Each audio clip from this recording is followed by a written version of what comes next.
Tai-Chi. Procuramos oferecer também outros tipos de cursos, como a Via do Artista, além dos tradicionais que nos procuram, como os cursos de Tai Chi Chuan, as caminhadas e a programação de vídeos, principalmente esses vídeos culturais sobre museus. Isso é justamente exercer a nossa função social, né? De disponibilizar para esse tipo de público que muitas vezes se encontra marginalizado uma nova integração na sociedade, uma nova participação e uma contribuição para a sociedade.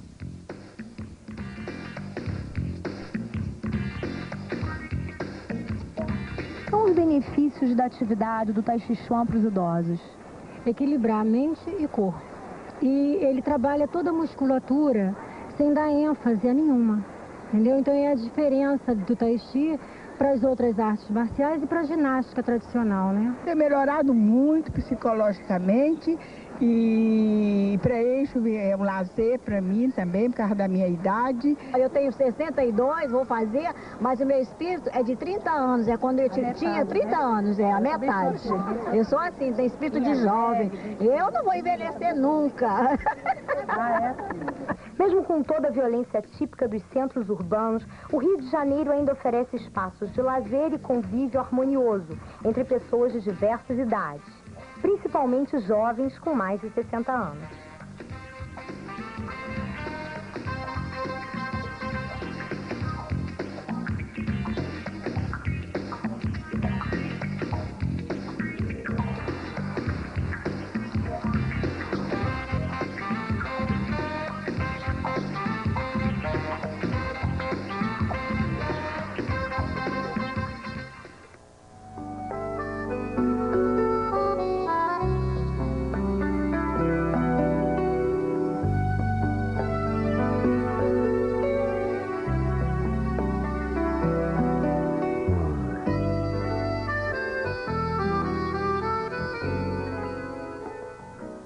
Envelhecer bem é se sentir útil e ativo. Filhos criados, é hora de dar uma virada na vida. Não precisa dinheiro, porque muitas atividades são gratuitas. Precisa sim de disposição e incentivo da família. Se você deseja informações ou tem sugestões, escreva para nós. Sua participação é importante. Você pode usar o correio, o fax ou a internet. Anote aí. TV Educativa, Programa Educação em Revista, Avenida Gomes Freire, 474, Centro, Rio de Janeiro. O CEP é 20.231.011. O fax é 021-224-5302. Na internet, o endereço é frp@mc-rj.rnp.br. Vamos agora ao espaço aberto para os eventos culturais e educacionais. Além de informações, você pode enviar material de divulgação, como fotos ou vídeos. Em São Paulo, de 31 de outubro a 3 de novembro, a Workshop Eventos promove uma conferência internacional sobre construtivismo aplicado. Os temas são voltados para psicoterapia familiar, psicopedagogia, psicologia clínica, leitura dos sistemas humanos e terapias sociais. Maiores informações pelo telefone fax 019-231-9955 ou escreva para Workshop Eventos, Caixa Postal 691, CEP 13013-002, Campinas, São Paulo. Na Universidade Federal do Rio de Janeiro, entre os dias 29 e 31 de outubro, se realiza o seminário Educação Ambiental e a Nova Ordem Mundial.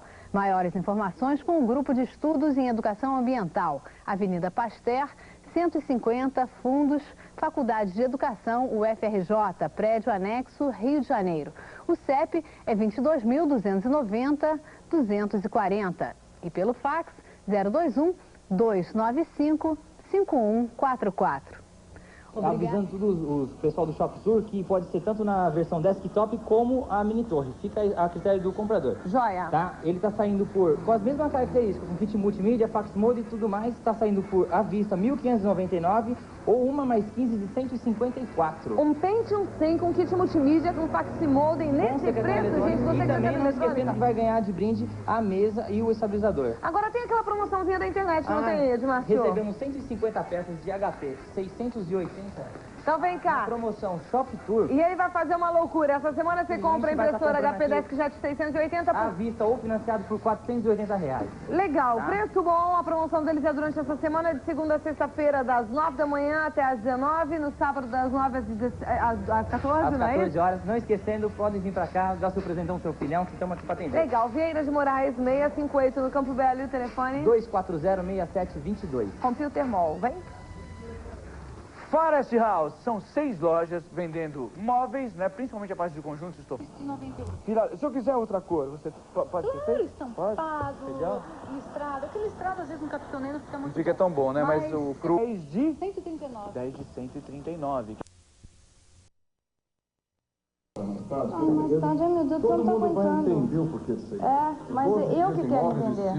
Não, não existe. Olha, eles têm catálogos belíssimos aqui para você escolher peças. Tipo, se não tem aqui, decoradores, exato, olha, peças belíssimas. São vários catálogos, não nem dá para mostrar tudo para você. Olha, o importante é que a Uriarte é na rua... Ministro Jesuíno Cardoso, número 505, no Itaim. Telefone 829-5344, abre todos os dias das 9 às 19. Todos os dias, não fecha nunca, Uriarte. Eu tô enlouquecida aqui, parabéns, Urias. Agora o segredo. Agora conta, corta aí. Urias, conta pra mim, pelo amor de Deus. Eu tô ficando cabelo em pé, eu não aguento. É lógico. Por que você faz isso? Aqui é um lugar onde você vai ficar muito bem vestido e muito bem vestida. Luigi Bertoli, preço de fábrica e facilidade no pagamento em 5 vezes nessa semana. E além de loja de fábrica, eles estão importando para você 2 grifes famosas. Uma delas é Calvin Klein em camisetas, camisas, cuecas, moletons. A outra a gente não pode falar o nome, mas é aquela do perfume, dos óculos. Já sabe, né? Se não sabe, vem até aqui. A Luigi Bertoli tem pra você muitas opções. Preço em 5 vezes, tá? Na linha masculina eu vou mostrar camisas. Camisas em fio tinto, nessa promoção saindo a R$14,30, 90 centavos, é isso? R$14,90 no preço de promoção, em várias cores diferentes. E também calças em sarja com preço excelente. O preço que você pode dividir em 5. Calça em sarja de preguinha, saindo a R$9,68 na promoção. Tem várias opções de cores. E esse tem jaquetas, jeans, jaquetas em sarja. Tem muitas opções em moda masculina e feminina. Aqui, terno. Esse terno em linho diagonal, todo forrado, com a qualidade, o acabamento da Luigi Bertoli. Bolsos internos. Tem 4 opções de cores diferentes. Você vai pagar o terno R$119, também em 5 vezes sem juros. E aqui, um blazer em tropical importado. Olha só o capricho, tá? Botões sobressalentes, bolsinho interno. Um blazer como esse sai aqui na Luigi Bertoli por R$49 nessa promoção em 5 vezes. E moda feminina também, muita variedade, são peças bonitas. Para você que trabalha fora, é sempre uma ótima dica. Tem blazer, Spencer e vários modelos aqui na promoção em 5 vezes nessa semana, tá? A promoção vai até sexta-feira, segunda a sexta das 9 às 21, sábado das 9 às 18h30 e domingo das 10 às 18 horas. Aqui na Moncorvo Filho 485, altura do número 900 da Vital Brasil. Tem no Shopping DSP Market, Off Price Raposo e o telefone para informações é o 0800 11 54 32. Preço de fábrica. Você vai ficar muito bem vestido e muito bem vestida aqui, ó. Luigi Bertoli. Solução e praticidade para você que procura para colocar num espaço pequeno aqui na Casa da Prateleira. Tem sim, senhor. Tem sim, senhora. E muita variedade. Olha, você encontra rack, encontra porta-CD, estante de biblioteca, tudo muito resistente, simples. Inclusive as prateleiras são fáceis, né, de serem colocadas. Você compra bucho e acessórios à parte, eles têm pra você. E preço de rack, tem este aí pra TV, som, porta-CD, porta-fita. Por quanto vocês vão fazer, Sandra? Apenas R$210. Olha que preço legal que eles têm pra você. Aceitam cartão, tá? Se você quiser. Kit computador, você tá procurando? Dá uma olhadinha neste aqui, com um deslize bem fácil. Dessa parte onde você coloca o teclado. E pra colocar o micro, tudo bem organizadinho. O preço? Apenas R$149. R$149. A pronta entrega tem mogno e cerejeira. Se você quiser sob medida, eles fazem pra você em que cores? Vários tipos de madeira em incluindo pátina e marfim. Pátina e marfim Qualquer também. tamanho, Qualquer tá? tamanho. Olha, o estoque aqui é bem grande, tem bastante variedade. Isso aqui é só um exemplo para você conferir. Tem aqui, para você que procura, gavetas, tá? De repente você tem a prateleira, mas você quer gaveta, eles vendem a parte sim para você. Agora vem cá, que este bar aqui eles estão vendendo adoidado. Dá uma olhadinha, ele completo, do jeito que você está vendo. Tem as prateleiras, tem o garrafeiro, tem o porta-taça, quanto? R$296. R$296 e eles ainda aceitam um cartão, quer dizer, tem que vir, né? Agora, se você de repente não quiser montar você mesmo, eles têm uma pessoa que cobra a parte e faz a instalação direitinho para você.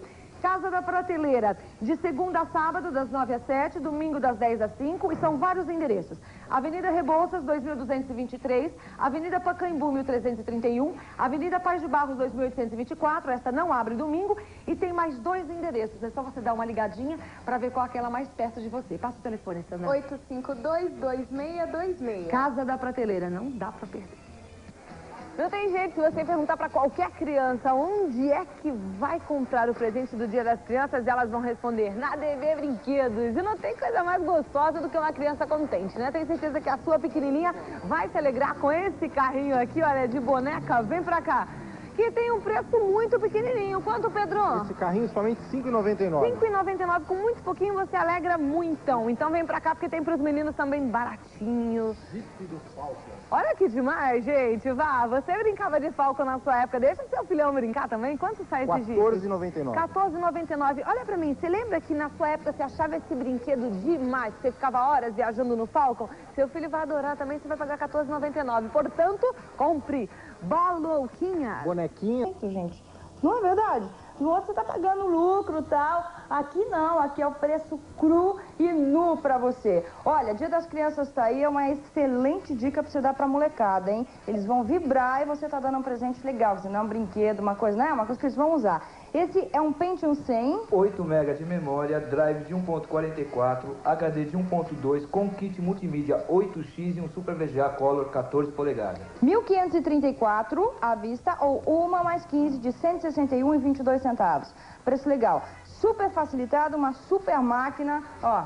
Não tem nem o que discutir. Esse aqui é um Pentium 133. 8 MB de memória, drive de 1.44, HD de 1.2 e um Super VGA Color 14 polegadas. 1.389 à vista ou uma mais 15 de 146,03 centavos. E para terminar, já que você vai levar uma máquina tão legal, leva a impressora também. É uma HP DeskJet 680C saindo R$509 e a baba é a seguinte, levou a impressora, vai ganhar um kit como esse para você fazer 300 cartões. Gente, melhor do que isso, só 2 dias, não tem nem o que discutir. Vem para a First Line, você vai ter um atendimento nota 10, vai gostar do que você vai levar, vai ser bem atendido.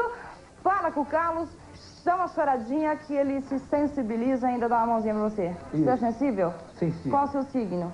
Touro. Touro. Touro geralmente, não sei se é. First Line, 2 endereços, Rua Coronel Melo de Oliveira, 792 na Pompeia, telefone 620432 e também São Bernardo do Campo, Rua Santa Filomena 860 em São Bernardo, tá bom? First Line, tem mais coisas para mostrar, eu volto já. Você pode ser mais um... Paulo. De papagaio, R$1,90, tem outro buquezinho por R$1,90. Agora, você pode encontrar os arranjos maiores, mais sofisticados, por outros preços, que é esse aí que o nosso câmera está mostrando pra você. Agora, até perdi o fôlego, porque tem tanta coisa bonita aqui que a gente fica meio louca. Você encontra as louças, né, artigos para presente, aqui rendas, olha, camisas bordadas, batas, artigos para as crianças também você encontra, 301930, Rua Silva Bueno 2000. Pessoas da região... Você usa dados indiretos para fazer a pesquisa de mercado. Isso é possível para o pequeno e médio empresário e é muito barato, mas todos devem fazer. Terceirização, grandes empresas e ex-funcionários. Como é essa relação? Acho que isso, inclusive, deve ser estimulado pela grande empresa, né? Que permita ao funcionário que sai que ele terceirize os serviços. Aliás, é um movimento mundial, né? Agora, o terceirizado, ele deve...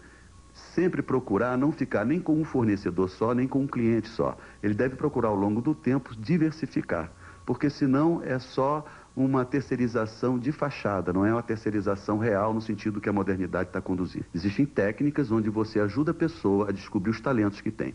Muitas vezes são talentos que desde a infância, aquela coisa que você fazia, bom, eu gostava de pintar, mas parei.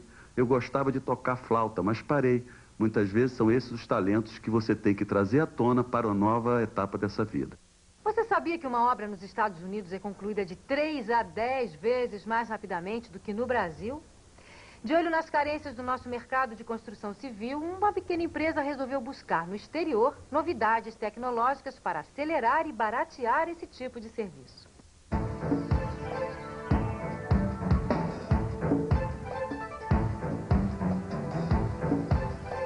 O setor de construção civil no Brasil é ainda carente de novidades tecnológicas.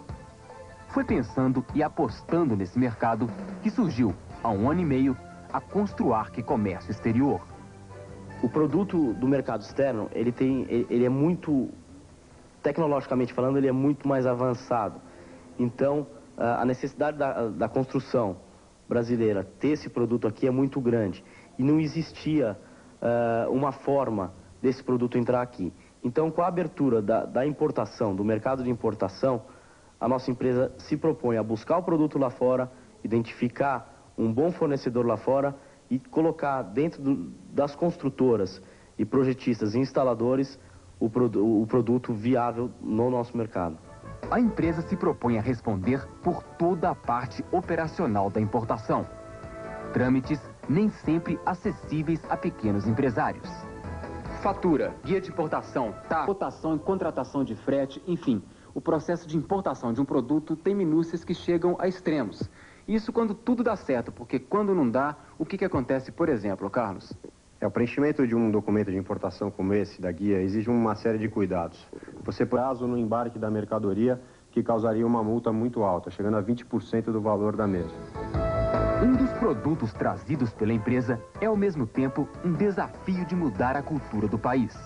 Chama-se gesso acartonado. Substitui a alvenaria tradicional na parte interna das construções.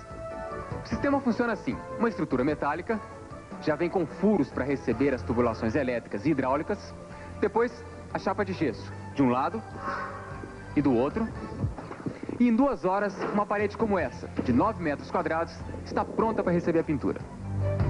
O preço do gesso acartonado é comparável ao da alvenaria, mas, de acordo com a empresa, algumas vantagens do primeiro sistema o tornam mais econômico que o segundo.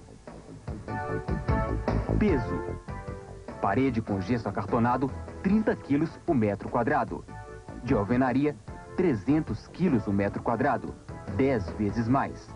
Resultado: economia nos custos de fundações e estruturas. Rapidez.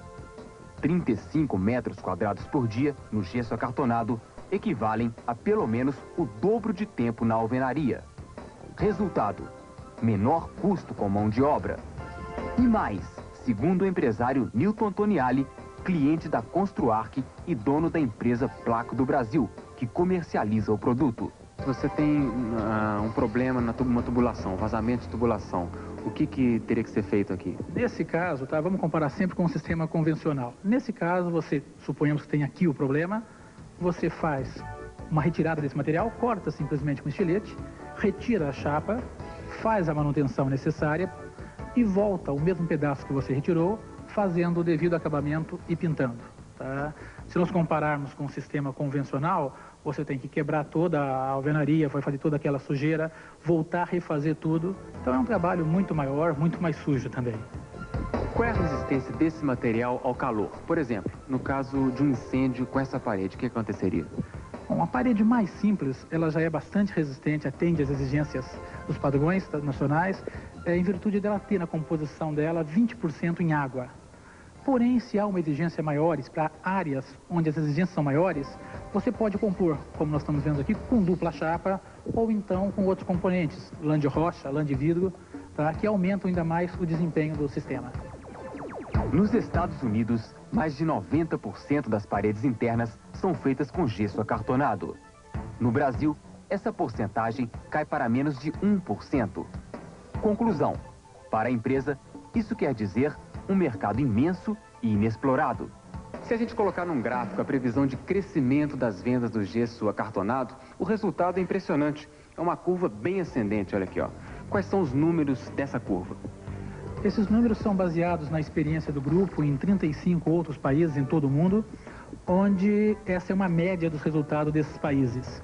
Estamos partindo do ano de 95 com consumo de mercado de 2 milhões de metros quadrados, atingindo no ano 2000 15 milhões de metros quadrados, e ainda essa curva continua ascendente por um período muito grande.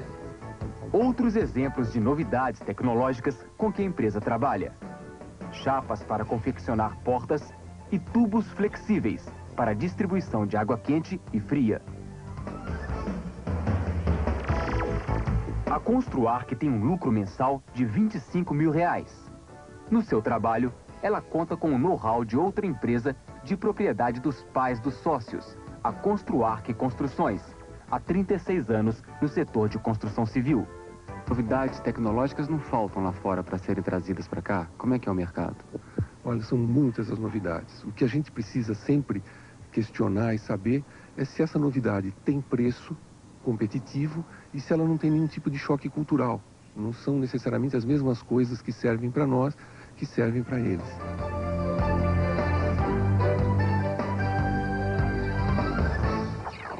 Em instantes, o talento de um chefe de cozinha na arte de esculpir em frutas, legumes, manteiga e gelo. Voltamos já já.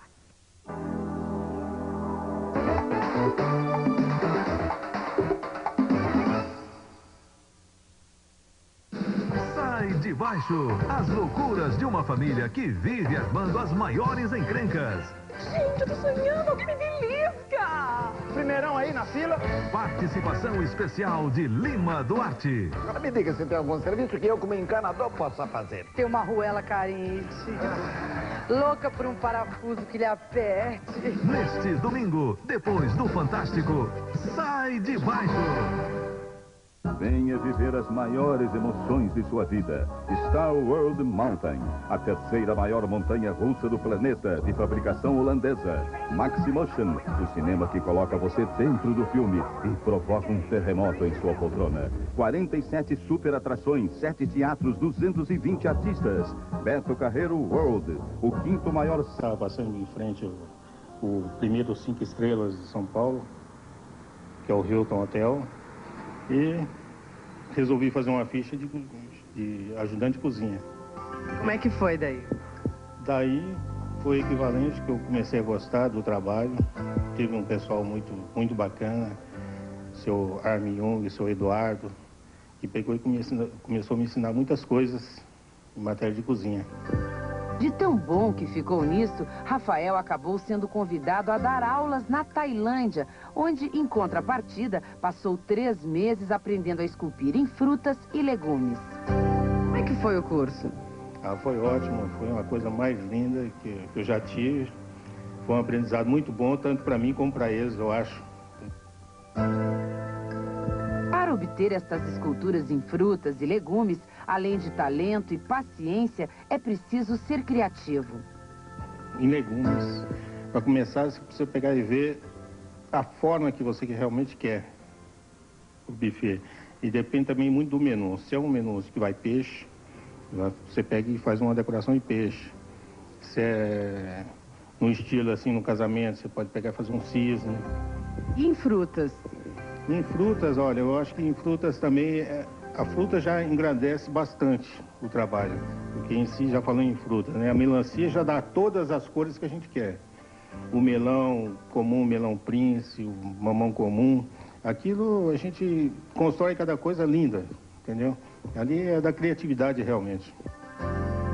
Pode parecer, mas este não é exatamente um pavão de manteiga. O produto com o qual é feita a chamada escultura em manteiga é, na verdade, um tipo de margarina muito usado em tortas como a de massa folhada e pães finos como o croissant. Mais ou menos 3 quilos desta margarina foram gastos para revestir a base deste pavão, esculpida em isopor pelo próprio Rafael.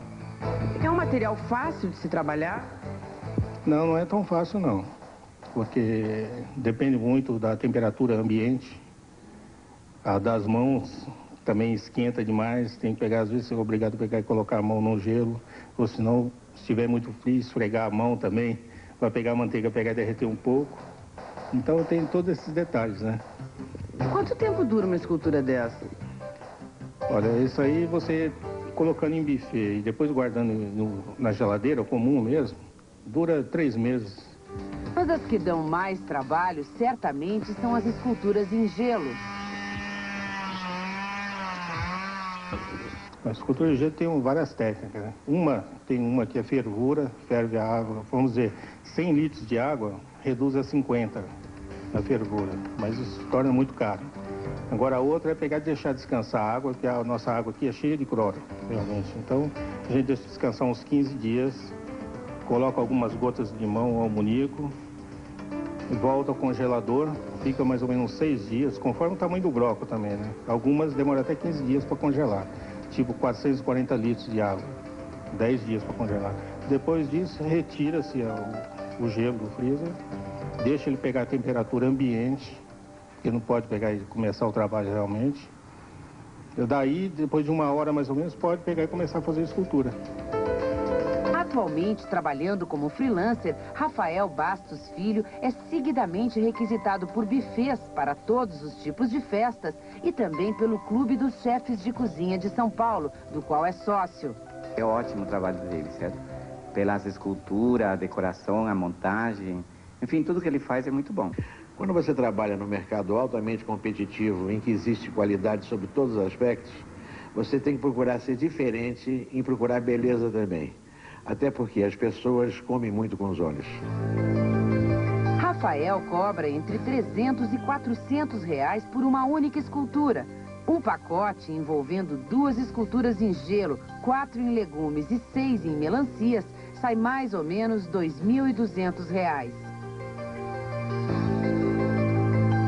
É uma parte que a pessoa precisa ter prazer no que está fazendo, porque é quase uma terapia, né? Por exemplo, nas melancias, no gelo, tem que ser agradável aquilo que você está fazendo, como você está fazendo um quadro, entendeu? Então, no fim, quando está a obra toda feita e que as pessoas peguem e cheguem realmente ver aquele deslumbre, né? É aquilo que dá alegria pra gente. Esse é o meu prazer.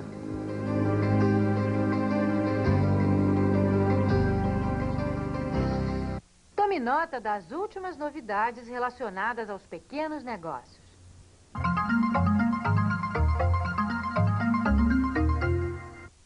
O Sebrae do Rio de Janeiro criou o Sebrae Sat, uma rede de informações que possibilitará aos pequenos empresários fluminenses pesquisar a situação socioeconômica da cidade. Haverá também um homepage com um calendário de feiras, serviços prestados e linhas de financiamento. O programa estará funcionando a partir de 31 de outubro. Informações pelo telefone 0800 78 2020. Um especial. Vai precisar também da receita da solução nutritiva, uma mistura de minerais que vai ser adicionada na água para fazer a planta crescer. As cartas sobre hidroponia que chegaram ao Globo Rural de várias regiões do Brasil, inclusive uma delas que veio do Japão, perguntam várias coisas sobre hidroponia, mas a maioria delas tem uma questão fundamental. Quais são os componentes da mistura nutritiva da planta e em que quantidade eles entram na solução? Hein, professor? Bom, como qualquer planta, não só alface, como esta, basicamente 16 elementos são necessários para o desenvolvimento da espécie vegetal. 3 deles, Mãe Natureza dá de graça, que vem como componente do ar, que é o carbono, o oxigênio, e da água, como o hidrogênio, né? E somado a esses 3, nós temos então o restante 13 outros elementos que são necessários para o bom desenvolvimento da planta. E nós vamos mostrar aqui quais são esses elementos.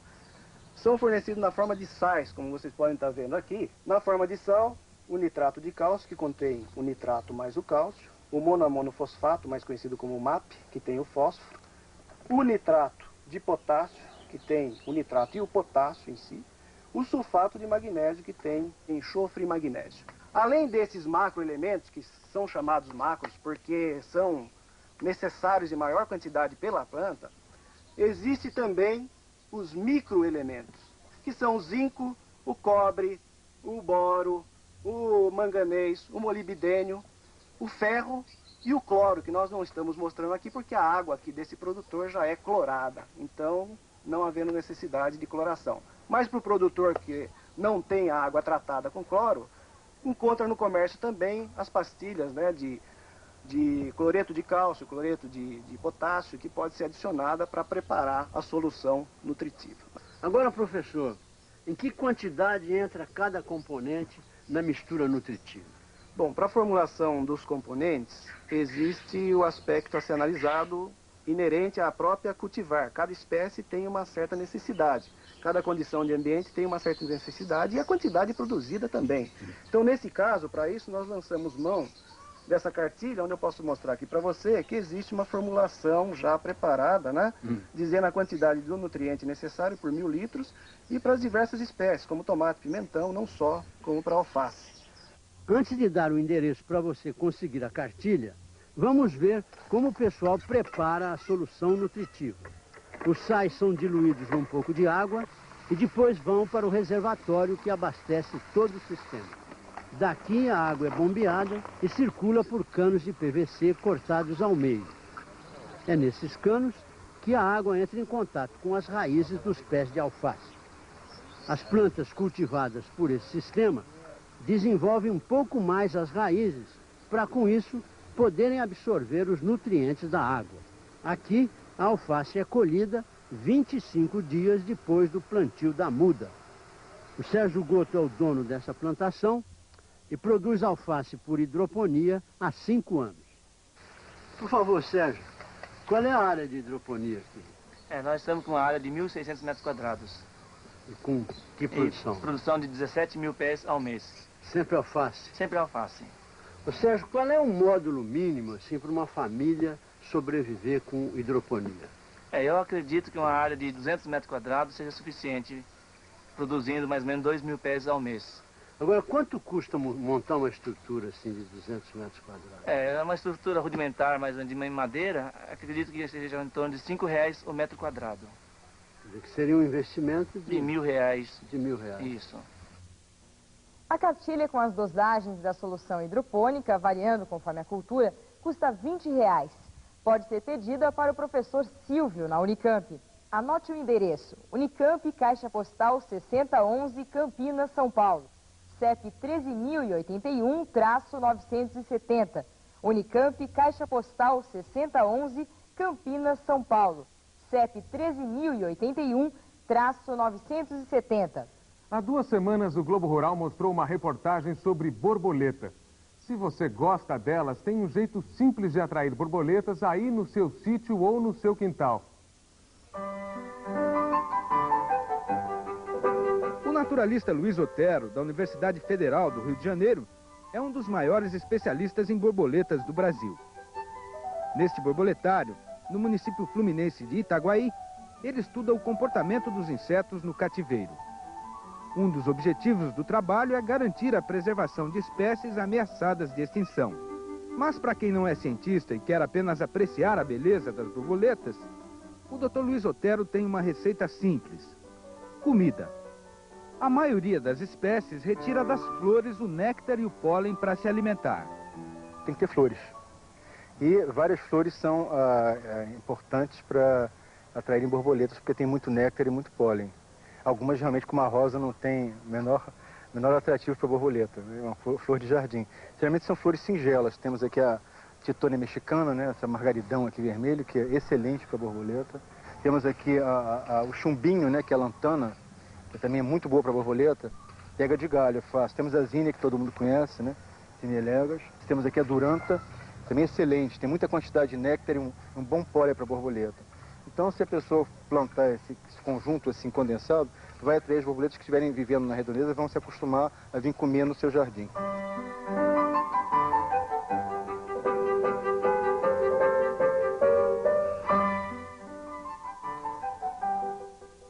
A preservação das matas e dos bosques também é importante para que a borboleta tenha lugar adequado para se reproduzir. Seu Gilvan Barbosa Santana, de Piritiba, na Bahia, mandou essa foto aqui com um leitãozinho mamando numa jumenta. Ele adotou a jumenta como mãe de leite, diz o seu Gilvan. Este senhor aqui na foto é o dono da jumenta, do leitão e do sítio que fica no povoado de Cigana, lá em Piritiba. De onde também é o autor da foto, o seu João Gomes. Seu Gilvan, esse tipo de fenômeno não é raro. O filhote, quando fica sem mãe, procura logo uma substituta. E às vezes encontra. Obrigado pela colaboração. Carta sobre erva cidreira. O seu Edmo Ribeiro da Silva, do Rio de Janeiro, diz que as folhas da planta que ele tem em casa estão secando. A verdadeira erva cidreira, também chamada de melissa, é diferente do capim-limão ou capim de estrada, também conhecido em algumas regiões como cidreira. A resposta à sua carta, seu Edmo, a gente foi buscar pertinho da sua casa, aí mesmo no Rio de Janeiro. Edmo, aqui na Escola Venceslau Belo, bairro da Penha, do Rio de Janeiro, tem pé de erva cidreira de encher os olhos. Olha só. A Ana Luísa da Silva, que é a professora de ervas medicinais aqui da escola, conhece o problema que apareceu aí na erva cidreira de sua casa. Que doença é essa, Ana? É a ferrugem. E ela se apresenta assim com a coloração escura na folha, vai tomando todas as partes da folha, né, e vai queimando. Vai pintando a folha, né? Pintando e vai deixando a folha toda queimada, né? É causada por um fungo, tá? E nessa época de chuva, favorece a incidência dele devido à alta umidade, né? Vem pelo vento, é? O vento também faz a dispersão desse fungo. Ana, e como é que o Edmo combate essa doença, essa ferrugem da erva cidreira? Bem, se for pouco, se tiver no começo a doença, ele pode ir arrancando as folhas, né, as folhas contaminadas e queimando, tirando, né, tirando da planta, arrancando fora. Controla só no desbaste? Se for no início, né, se for pouco. Se houver uma incidência maior? Aí ele pode utilizar a calda bordaleza. Calda bordaleza? Só que faz uma diluição, né, dilui e aplica. Em que proporção? Na proporção de 10 ml de calda para 1 litro de água. Olha aí, Edmo. Você vai pegar calda bordaleza, 10 ml de calda bordaleza, 1 litro de água e aplicar. Isso. Faz uma aplicação um dia sim, um dia não, até desaparecer a doença. A calda bordaleza é pouco tóxica. Mesmo assim, depois da pulverização, precisa esperar 7 dias para voltar a fazer o chá com as folhas. Quem quiser a receita da calda, anote o endereço. Escola Venceslau Belo, Avenida Brasil, 9727, Rio de Janeiro, CEP 21030-000. Escola Venceslau Belo, Avenida Brasil, 9727, Rio de Janeiro, CEP 21030-000. Se você quiser escrever para cá, anote o endereço. Globo Rural, CEP 01150-900. A Feira do Paraná, exposição de animais e da agroindústria, começa na sexta em Curitiba. Leilão de tourinho gir leiteiro da empresa baiana de desenvolvimento agrícola, sábado em Itaberaba. Exposição em Lages, Santa Catarina. Festas do Porco no Rolete em Toledo, Paraná. Das Rosas e Flores em Barbacena, Minas. Da Polenta em Venda Nova do Imigrante, Espírito Santo. E da Carne de Sol em Picuí, Paraíba. Em São Paulo, exposições em Lençóis Paulista e em Estrela do Oeste. No Rio Grande do Sul, feira em Santa Cruz do Sul.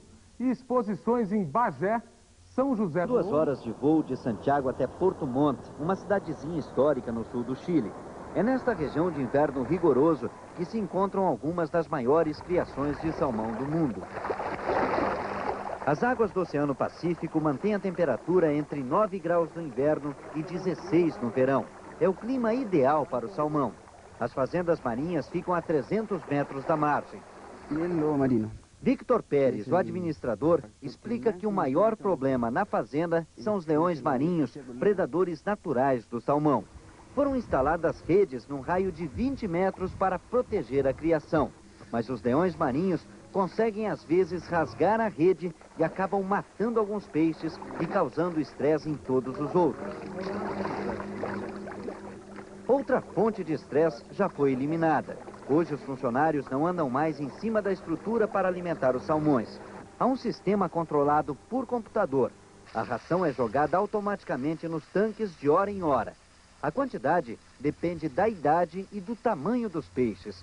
Esse cálculo é feito todo mês com a pesagem de uma amostra tirada de cada tanque. A balança pode machucar o salmão porque, como todo peixe, ele costuma se debater muito fora d'água. Por isso, antes da pesagem, o salmão é mergulhado neste tanque, onde a água tem um tranquilizante à base de benzocaína e o peixe fica praticamente imóvel. O efeito dura 3 a 4 minutos. Logo que o salmão volta ao tanque, recupera os sentidos e desaparece embaixo d'água. O frigorífico está ao lado do porto para facilitar a exportação. Aqui o salmão fica do jeito que o mundo conhece. Os funcionários cortam o peixe, tiram as barbatanas e o excesso de couro. Uma a uma, as espinhas são retiradas com pinça. Só fica a carne. Controle de qualidade total. Hoje, o salmão chileno vai para vários países. Este carregamento está indo para o Brasil. Em apenas 10 anos, o Chile se transformou no segundo maior produtor de salmão do mundo. Perde apenas para a Noruega. No ano passado, exportou 100 mil toneladas. Este ano, deve exportar 130 mil toneladas e embolsar perto de 600 milhões de dólares. No ano passado, o Brasil comprou do Chile 2 mil toneladas de salmão. Ainda é pouco diante das encomendas dos Estados Unidos, Europa e Japão. Mas o gerente do frigorífico, Fernando Sandoval, aposta no Mercosul. Já mandou, inclusive, fazer as embalagens em português para despertar o apetite dos consumidores brasileiros. De que maneira o Mercosul pode ajudar a aumentar esses negócios?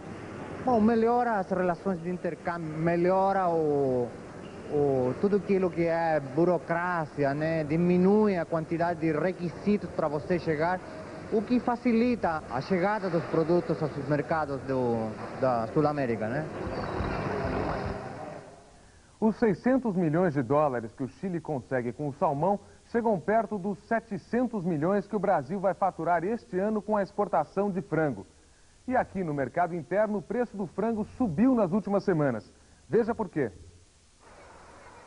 A avicultura brasileira vinha crescendo até o ano passado a uma taxa média de 10% ao mês. Este ano, as granjas puseram o pé no breque. A produção de carne de frango no período de janeiro a outubro está exatamente no mesmo nível de 95, ou seja, crescimento zero. As grandes integradoras mantiveram o ritmo. A parada no crescimento aconteceu entre os criadores independentes. Alguns avicultores que operam no sistema de produção independente saíram do mercado, simplesmente pararam a sua atividade, enquanto que algumas firmas produtoras de pintinhos também diminuíram seu plantel de matrizes poedeiras, e isso fez com que no dia de hoje tivesse uma menor oferta de pintinhos no mercado. A menor oferta de frango aqui no mercado interno também foi provocada neste segundo semestre pelo aumento das exportações. O Brasil está mandando para o exterior este ano 30% a mais de carne de frango. Com a produção estacionada e a exportação crescendo, acaba sobrando menos carne para o consumidor brasileiro. Durante o mês de setembro, o preço foi reagindo. E esta semana, os frigoríficos compraram o frango do avicultor por 80 centavos o quilo vivo. Uma alta de 20% em 30 dias. E o mercado do boi gordo também subiu na semana. Em Presidente Prudente, São Paulo, a arroba foi negociada a R$ 25,00. Prazo de 25 dias. Em Feira de Santana, Bahia, R$ 24,50, alta de 4% na semana. Em Caxias do Sul, Rio Grande do Sul, no prazo de 30 dias, a arroba saiu por R$ 24,00.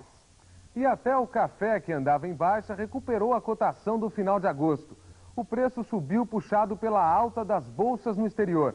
Em Araguari, Cerrado Mineiro, a saca do bebida fina saiu por R$ 120,00, alta de 2,5% na semana.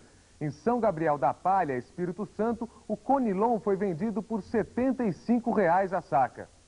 No Ceará está começando a safra do caju. A novidade é o esforço para o aproveitamento integral da fruta. São 327 mil hectares de cajueiros. A castanha é o principal produto de exportação do Ceará. A média da produtividade é de 250 quilos por hectare. Ainda é considerada baixa. Mesmo assim, o Ceará é o maior produtor do Nordeste. 95% da produção vão para os Estados Unidos. Este ano, o estado deve faturar R$ 200 milhões com exportação. A previsão é de uma safra de 100 mil toneladas de castanha. Do pedúnculo, apenas 5% são aproveitados na produção de suco. O resto é jogado fora. O Ceará tem aproximadamente 20 mil produtores de caju. Menos de 1.000 aproveitam o pedúnculo. Seu Tarcísio é um deles.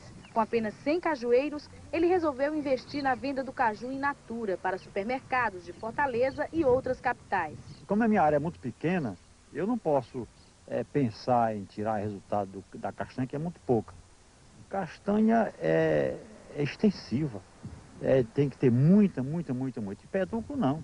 Você tendo 100 pés de cajueiro, você não dá... É tanto produto que dá do pedúnculo. É a coisa assim de 100 para 1. Outros produtores usam o pedúnculo na produção de doces e até rapadura. Pesquisadores do NUTEC, Núcleo de Tecnologia Industrial, e Embrapa mostram que o aproveitamento pode ser ainda maior. Com quase 1 milhão de toneladas de pedúnculo desperdiçados por ano, podem ser feitos vinhos, aguardentes, vinagre e conservas. Na opinião dos pesquisadores, o produto mais promissor é este aqui. Olhando assim, quase não dá para acreditar que é de caju, mas é um suco clarificado, gaseificado de caju, como um refrigerante, mas bem diferente dos que estão no mercado, porque este aqui é 100% natural e tem um alto teor de vitamina C. O Ceará tem um grande parque industrial de castanha, de caju instalado e de sucos também, mas o que se produz hoje aqui é um suco polposo. E a tendência mundial é um suco sem polpa. E é nessa linha que nós estamos trabalhando. O industrial Jaime Aquino também encontrou uma maneira de aproveitar o que antes jogava fora. Na própria indústria em que faz o beneficiamento da castanha, ele montou uma cozinha experimental e desenvolveu 33 pratos doces e salgados. As receitas incluem moqueca, lasanha, pizza, almôndegas, bife, bolos, pães, biscoitos e mousse, tudo feito de caju. Nunca concordei que o nosso caju tivesse que ter o destino que vem tendo até aqui. E por conta disso, faz mais ou menos 1 ano que nós estamos procurando fazer com que a alimentação à base de fibra de caju chegue ao conhecimento de todas as camadas sociais. A polpa do caju é rica em ferro, cálcio e vitaminas. Por isso, os derivados têm alto valor nutritivo. Daqui a pouco, a crise do arroz no Rio Grande do Sul. Máquinas abandonadas, desemprego e dívidas. Você vai conhecer o drama da região de onde vem quase a metade do arroz produzido no Brasil. Até já!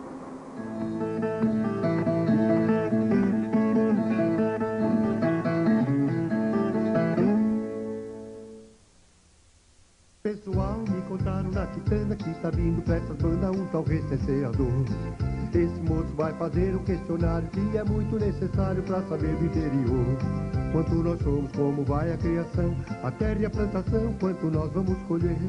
Abra a porta quando o censo bater, pra ajudar a descobrir o Brasil, ajude o Brasil a descobrir você. Censo agropecuário e populacional, para melhorar a vida do país. Responda corretamente. Tudo por uma esmeralda. Michael Douglas, Kathleen Turner, vivendo altas aventuras em busca de um tesouro. Tudo por uma esmeralda, com Danny DeVito, neste domingo, 1h30 da tarde, em temperatura máxima.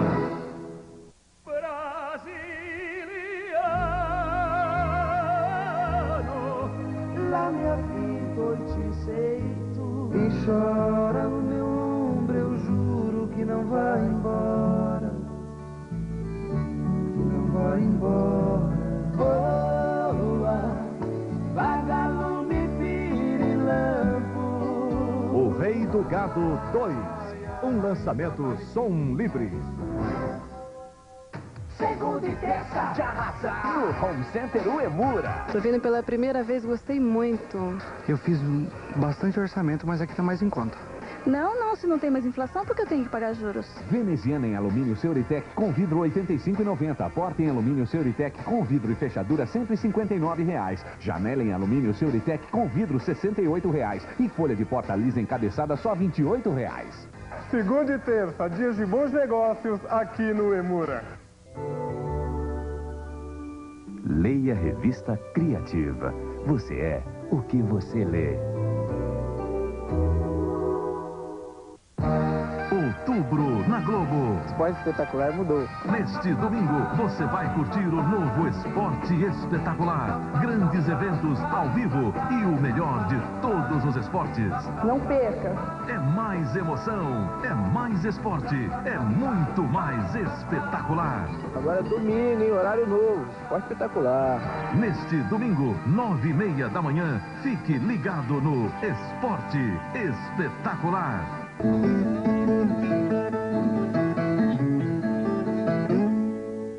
O Amapar, Instituto Agronômico do Paraná, promove cursos sobre o uso do ultrassom no acompanhamento da prenhez de vacas e éguas, de quarta a sexta, em Londrina. Em São Paulo, curso sobre trutas, de segunda a quarta, em Campos do Jordão. Congresso de Raízes Tropicais e Mandioca, em São Pedro. Semanas de Agricultura, em Botucatu e em Piracicaba. Seminários sobre biodegradação, em Campinas. E curso de transferência de embriões de bovinos, em São Carlos. Encontro de ensino agrícola em Guaporé, Rio Grande do Sul. E semana agronômica em Tuiutaba, Minas. Dívidas, queda na produção, desemprego, crise no campo e na cidade. Esse é o retrato atual das regiões produtoras de arroz no Rio Grande do Sul. Eu estive lá para contar a história dessa crise. Você conhece esse lugar? Bom, talvez não, mas provavelmente você já comeu o arroz produzido aqui. Estamos sobre os pampas do Rio Grande do Sul, área de fronteira com Uruguai e Argentina. Desta planície saem 4 de cada 10 pratos de arroz que vão para a mesa dos brasileiros. No mapa, a região produtora fica no começo ou no final do Brasil.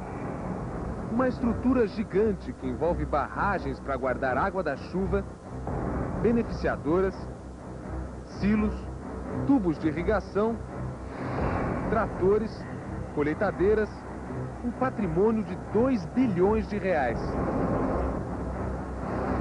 Mas toda essa riqueza está comprometida com dívidas. Só para o Banco do Brasil, os arrozeiros gaúchos devem o mesmo valor do seu patrimônio, 2 bilhões de reais. Deste total, 600 milhões são dívidas vencidas e ainda não quitadas. É a maior crise da história do arroz do Rio Grande do Sul. Muita gente já parou, muita gente reduziu significativamente a sua área. Nós queremos pagar, mas queremos pagar o justo. Tudo que você fez só para deixar para os outros, né? Há 10 anos essa crise não existia. Os arrozeiros pagavam o banco em dia e ganhavam bem para produzir. Os problemas começaram de 86 para cá. Nesse período, o custo dos financiamentos no banco disparou e o preço do produto caiu. É o que os economistas chamam de descasamento, a principal causa da crise. Uruguaiana fica na beira do rio Uruguai, fronteira com a Argentina. É o município que mais produz arroz no Brasil.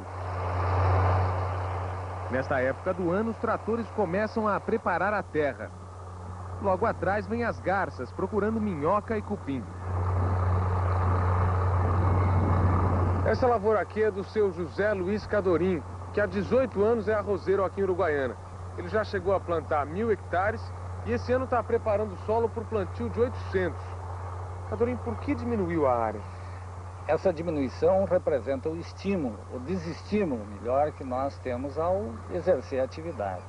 Se nós falarmos em termos de nosso município, que é a capital brasileira do arroz, que já plantou 100.000 hectares, hoje planta apenas 50.000 hectares. O desânimo do seu Cadorim é típico dos produtores da região. Eles sabem que estão plantando a menor safra dos últimos 6 anos. Este é um exemplo de uma lavoura irrigada mecanicamente, onde nós necessitamos recalcar água desde o rio até a ponta do valo e a partir daí ao topo da coxilha, para que naturalmente irrigue a lavoura como um todo. Nós nos perguntamos como se pode, de uma hora para outra, se abandonar toda uma estrutura dessa e se pensar em uma outra cultura que dispense todo esse investimento feito na região. Seu Carlos Alberto Bortoluzzi não resistiu à crise. Cheio de dívidas, parou de plantar há 2 anos. Chegou a cultivar 1.800 hectares. Hoje tudo virou pasto. Silos vazios, colheitadeiras e tratores parados nos galpões, implementos largados no tempo. São 10 milhões de reais. Tudo comprometido com o Banco do Brasil. E como é que o senhor espera quitar essa dívida daqui para frente? Eu espero, em primeiro lugar, fazer um cálculo dessa dívida na origem desses contratos. Porque na origem desses contratos, transformando em equivalência a produto, a dívida é infinitamente menor do que o valor que me é cobrado pelo banco. Para recalcular as suas dívidas, seu Carlos entrou com um processo na justiça. Ele e mais 700 arrozeiros de Uruguaiana. Ao mesmo tempo, o banco também move ações para cobrar os devedores. Uma briga legal que movimenta milhares de processos em todo o estado. Na maior parte das vezes, os agricultores conseguem reduzir os seus débitos. Dr. Newton Fabrício é juiz de direito em Uruguaiana. Em síntese, a discussão tem se restringido aos indexadores do valor do montante dessas dívidas. Se discute, por exemplo, a equivalência pelo preço do produto, que é um pedido comum que tem sido feito, a incidência ou não da TR e o IGPM. Mas será que o produtor não errou em nada? Errou. Eles mesmos admitem que em alguns casos pegaram mais empréstimos do que deveriam ou investiram demais em estrutura. Muito silo, muita máquina, muito custo. O Banco do Brasil também investiga casos de desvio do dinheiro do crédito rural para outras atividades, o que teria estourado o caixa de alguns arrozeiros.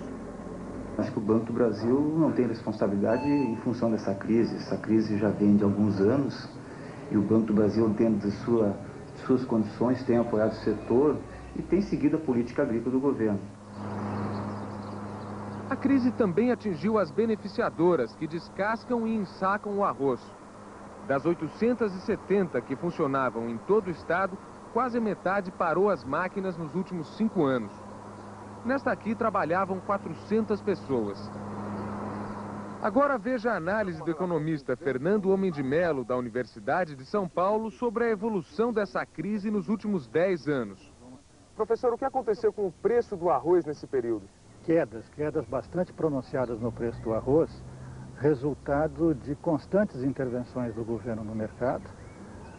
Por exemplo, iniciando com os tabelamentos do plano cruzado, tabelamentos do plano verão, depois do plano Collor, problemas das importações, muitas vezes importações subsidiadas, com o objetivo de controlar o processo inflacionário no Brasil, através de levar ao consumidor brasileiro um preço baixo desse produto básico que é o arroz. Mas esse descasamento também aconteceu para outros setores da agricultura. Por que o arroz foi tão atingido? Sem dúvida o arroz foi o mais atingido, porque é uma cultura mais capital intensiva, exige um volume maior de investimentos em silos, em barragens e tudo mais. E no momento em que o agricultor faz um endividamento desse tipo aí, e o saldo devedor é corrigido por uma TR extremamente alta e artificial em relação à correção monetária, isso aí prejudica muito a cultura do arroz. A produção de arroz irrigado no Rio Grande do Sul começou no final do século passado com famílias de imigrantes italianos e alemães. Com pouca terra e muitos filhos, esses agricultores foram obrigados a partir para arrendamentos. Hoje, 70% das lavouras gaúchas de arroz estão em terras arrendadas. Seu antenor Bertold viveu essa história. Descendente de alemães, aprendeu a plantar arroz com o pai. Neste local, ele arrendava 600 hectares. Sua última colheita foi em 93. Eu não admito que um país pode sobreviver do jeito que está o nosso administrado hoje, de só o dinheiro ter valor quando é do banco e quando é da gente não vale, em proporção não vale nada. O senhor ainda tem dívida hoje em dia, depois de ter parado com a atividade? Sim, agora que está o grosso mesmo, está agora. Agora que está? Agora que está o grosso. Se multiplicou num ano. O ano passado o gerente do banco queria me fazer por 190 mil reais. E agora esse dia fizeram a perícia e deu 387 mil reais. Seu antenor perdeu quase tudo o que construiu com a lavoura. Já vendeu gado e algumas máquinas. Sobraram estas aqui, que estão em garantia pela dívida e logo o banco deve tomar. São colheitadeiras, carretas, diversos implementos e até tubos para irrigação. Tudo enferrujando a céu aberto. Depois que parou de plantar arroz, o seu antenor começou a ganhar a vida aqui neste sítio de um filho dele. Ele tem uma pequena criação de porcos e, trabalhando sozinho, recolhe e vende sucata e lixo. Mas o que podemos fazer? Não dá para fazer diferente.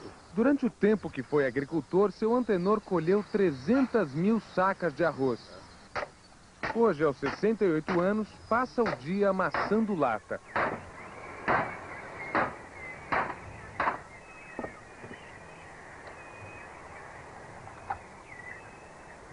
Se a colheita do ano que vem confirmar a previsão de 3 milhões e 600 mil toneladas, os arrozeiros teriam uma renda bruta de 800 milhões de reais. Como a dívida é de 2 bilhões, precisariam de 2 safras e meia para pagar a conta.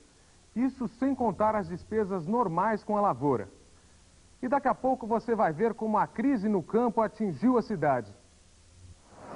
Os problemas do comércio, o desemprego, o crescimento das favelas e as alternativas dos produtores gaúchos para fugir da crise. Até já!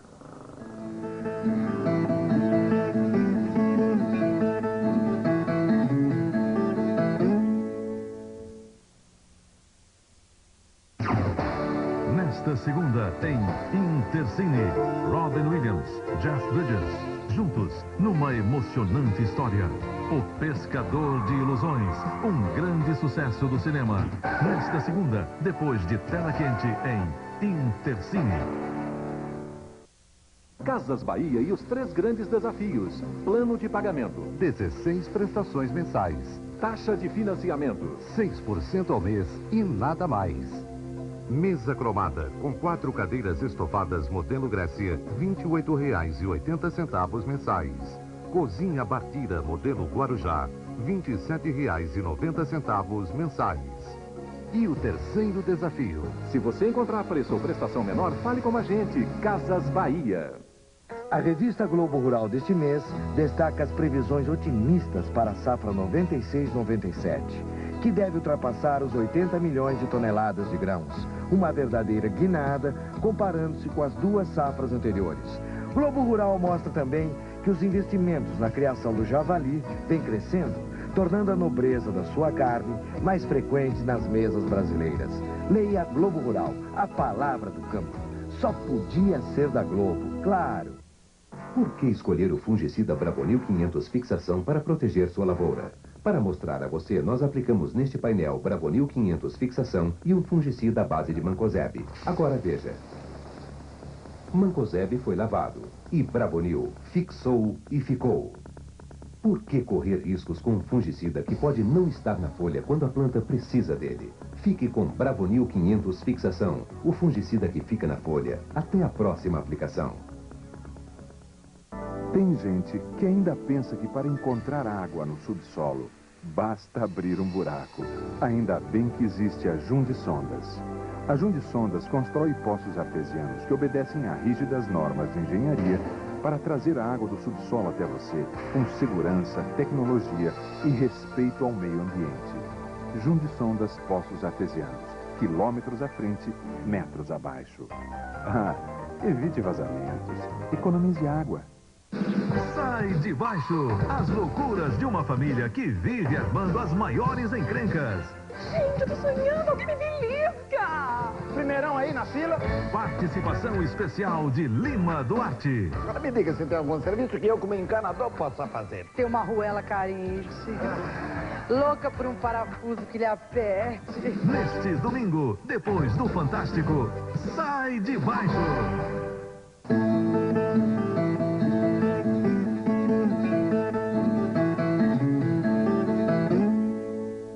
E a gente continua a falar sobre a crise do arroz no Rio Grande do Sul. Você vai ver agora o drama de uma cidade gaúcha que dependia do arroz e o esforço de alguns arrozeiros para escapar da crise. São Borja, oeste do Rio Grande do Sul, um dos municípios mais atingidos pela crise do arroz. A cidade surgiu como um pequeno povoado jesuíta no século XVII. Ficou famosa como a terra dos presidentes João Goulart e Getúlio Vargas. Mas cresceu e estruturou sua economia em torno do arroz. Nas melhores safras, os arrozeiros de São Borja chegavam a colher 200 mil toneladas, o que injetava na cidade uns 45 milhões de reais por ano. Hoje tudo é diferente. A lavoura de arroz caiu pela metade e o município começou a perder sua principal fonte de riqueza.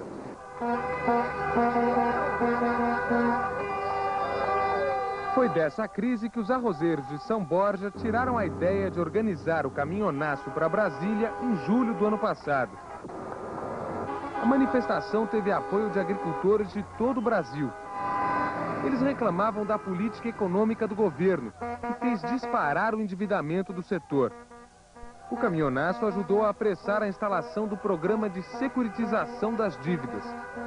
Uma saída que tem ajudado outros setores da agricultura, mas que ainda não resolveu o problema dos municípios gaúchos que dependem do arroz. Em São Borja, boa parte do comércio fechou as portas, o que desempregou 600 pessoas só nos últimos 2 anos. Este supermercado tinha 60 funcionários. A loja de acessórios tinha 5. A loja de calçados, 30.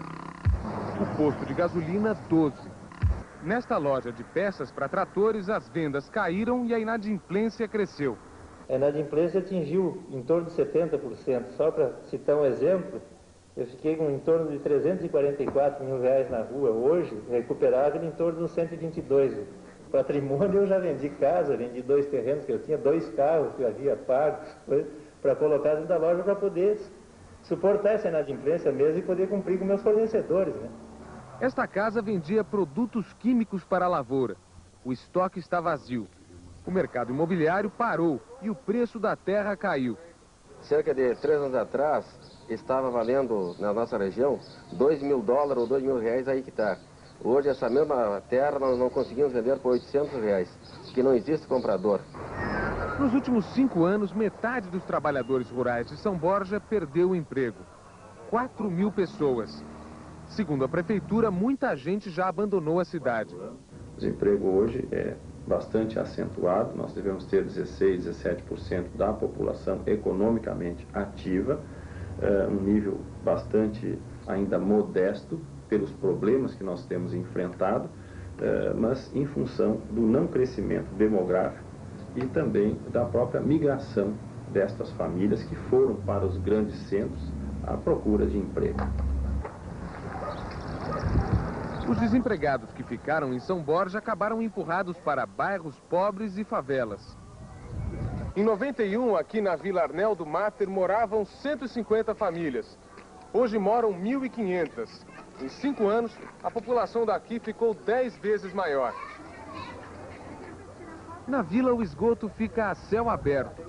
E nem todas as casas têm luz e água encanada. Não existe emprego, não existe indústria. Sani chegou aqui há 4 meses. Antes morava no campo e trabalhava no arroz. Já não consegue serviço há quase 1 ano. A minha profissão é tratorista. Eu estou morando com a minha mãe que está trabalhando para me sustentar, porque eu não tenho condições de sustentar a casa. Tenho mulher e uma filha com 2 anos, estou aí desempregado. Seu Ataliba trabalhava como caminhoneiro e também dependia do arroz. Perdeu o emprego e veio para cá com a mulher e os filhos. Estou desempregado já fazem quase 4 anos, né? Trabalhei de biscate, pegar um caminhão aí, como a gente diz, biscate, né? Pega um caminhão e faz 3, 4 viagens com uma pessoa, aí vai pra cá, vai pra lá, por viagem, né? Mas emprego mesmo emprego não fixo não tem mais. Por que o senhor acha que o senhor perdeu o emprego? Por causa da dificuldade dos agricultores, né? Seu Jorge Nunes é de uma família de trabalhadores do arroz. Ele acaba de conseguir uma caixa de ossos para fazer sopa. Ele e o irmão estão desempregados. Na cozinha, Dona Maria, mãe de Jorge, já está preparando o almoço. Enquanto o pai, seu Firmino, saboreia um chimarrão. Eu apenas tenho 11 filhos vivos. 11 filhos vivos e 6 mortos. E o senhor sabe que todos se criaram em lavoura de arroz. É mesmo? Nunca foi preciso nós roubar um fio de linha para criar os filhos, graças a Deus. Sempre nós tínhamos. Hoje o sustento para as 12 pessoas da casa vem das aposentadorias de Dona Maria e seu Firmino. 2 salários mínimos. Se não é o produtor, aí nós não podemos viver. Se dali sai o lucro para a cidade, do produtor sai o lucro, do produtor sai, né? Muitas coisas saem do produtor. O arroz para o país é uma grande força. Sai o emprego, sai, né? Sai tudo. Eu acho que por causa disso muita gente parte pro roubo. Parte pro roubo? Tem gente aí com 6, 8 filhos chorando por falta de pão, né? Por falta de um açúcar, por falta de um chá. E o cara diz, mas o remédio é roubar. Quem tem coragem rouba, quem não tem, pede. Eu acho que o mais bonito é pedir, né? Desemprego, crise no campo e na cidade. O que fazer? Para muitos arrozeiros, a saída para a crise tem sido cruzar a fronteira e abandonar o Brasil. Do outro lado da ponte fica a Argentina, e a gente vai até lá conhecer a lavoura de um desses brasileiros. Na ponte, muito movimento. Agora estamos na província de Corrientes. Aqui a Argentina se parece com o Brasil, mas alguns detalhes indicam que estamos fora de casa. A produção de arroz ainda está no começo nesta região. Os brasileiros são proprietários da maior parte das lavouras e beneficiadoras. A safra daqui também é toda vendida no Brasil. O seu José Ovídio da Costa plantou arroz no Brasil durante 12 anos. Parte em terra arrendada, parte numa propriedade dele de 600 hectares. Há 3 anos largou a lavoura no Brasil e veio aqui para o solo argentino. Quanto que o senhor está plantando hoje, seu José? Em torno de 350 hectares nós deveríamos plantar este ano aqui na Argentina. A terra do senhor? Não, terra arrendada. Mas o senhor ainda tem terra no Brasil. Para plantar 350 hectares, não seria mais negócio plantar na sua própria terra? É que existem vantagens aqui que não existem no Brasil. Aqui nós temos um sistema de troca-troca com algumas firmas aqui, que nos dão o diesel, nos dão a semente, nos dão o fertilizante.